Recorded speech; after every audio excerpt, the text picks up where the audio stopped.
السلام عليكم ورحمه الله. نتمنى يا ربي تكونوا في احسن الاحوال وانتم تشاهدوا هذا الفيديو. الوصفه ديالنا هذا النهار غادي تكون واحد الكريمه ديال الثومه ولا الثوميه، كلها واش كيسميها. المهم هي واحد الكريمه او الصوص اللي كتجي رائعه جدا في المذاق ديالها، تجي خطيره. كنستعملوها في الاطباق، في الساندويتشات ديال الشاورما، وايضا في جميع الساندويتشات. ويمكن لكم ايضا ترافقوا بها لي فريت ديالكم والمشاوي. صدقوني هي واحد الكريمه اللي رائعه جدا. بقاو معايا وشوفوا الفيديو الاخير هكا باش تعرفوا على المقادير والطريقه ديال التحضير ديالها. باش نصايبوا الثوميه او كريمه الثوم كلها واش كيسميها، غادي نحتاجو هنايا 4 من بياض البيض، نحتاجو ايضا هنايا عصير حامضه، ملعقه طعام او ملعقه كبيره من الخل الابيض، عندي هنايا رشه ديال الملح، وعندي كميه من الثوم. خذوا 4 فصوص من الثوم، وإلا بغيتو كنتم من محبي الثوم تقدروا تزيدوا الكميه. انا عندي هنايا حبات الثوم اللي هي صغيره، خديت هاد الكميه هذه. هنا عندي نصف كأس من الماء عادي من الروبيني، ونصف كأس من الزيت، زيت نباتي. دابا غادي ندوز نوضع البياض البيض في واحد الكاسرول، ونوضع معاه هاد نصف كأس من الماء.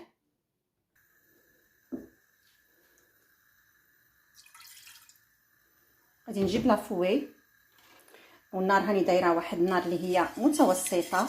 غادي نبقى نخلط مزيان حتى يعقد عندي داك البياض. عاد باش نتوقف.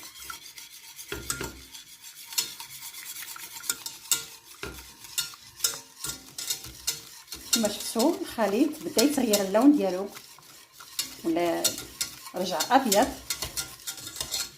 نبقاو نحركوه حتى يتكاتف داك الخليط. عاد باش نتوقفوا. انا نبغي نطبخ بياض البيض، وانتوما يمكن لكم تستعملوه هكاك، وهي الطريقه اللي كيستعملوها اغلبيه المطاعم. ما كيطيبوش البياض ديال البيض، وكلها والاختيار ديالو. شوفوا كيرجع عندي هو تكاتف هنايا على هذا الشكل.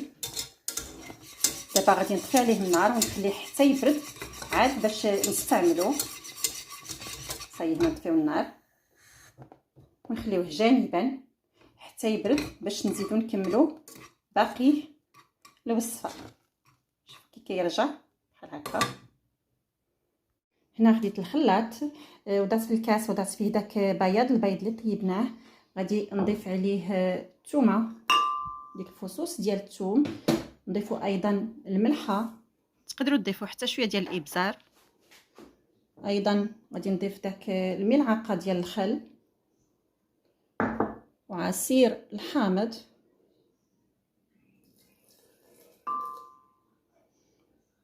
غادي نضربوا هاد العناصر مزيان مع بعضياتها.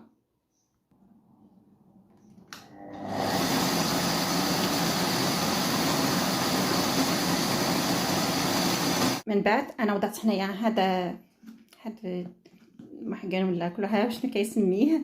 انا وضعته هنايا باش نبقى نصب الزيت بالتدريج بحال اللي كنصايبوا لا مايونيز هكا، باش ما يطيرش عندي داك البياض ديال البيض.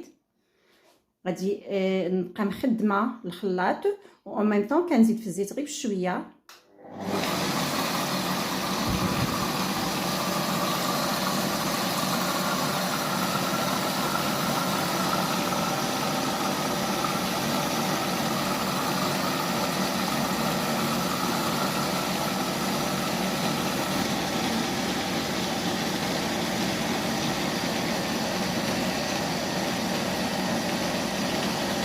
هنا الا احتاجيتوا المزيد من الزيت يمكن لكم تضيفوا شويه حتى تكتف عندكم ديك الكريمه. شوفوا معايا هنا كي كتجي على هذا الشكل، تجي رائعه جدا. المذاق ديالها زوين بزاف. دابا غادي ندوز نديرها في واحد البوكال هكا ولا ريسيبيون باش نحتفظ بها في الثلاجه.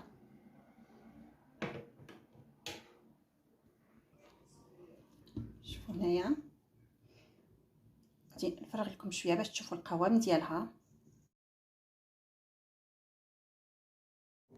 شوفوا معايا البنات هنا كي كتجي، شوفوا القوام ديالها كتجي على هذا الشكل متكاتفه ورائعه جدا. المذاق ديالها زوين زوين بزاف، كتجي خطيره هكا في لي ساندويتش ديال الشاورما ولي تاكوس وجميع الساندويتشات.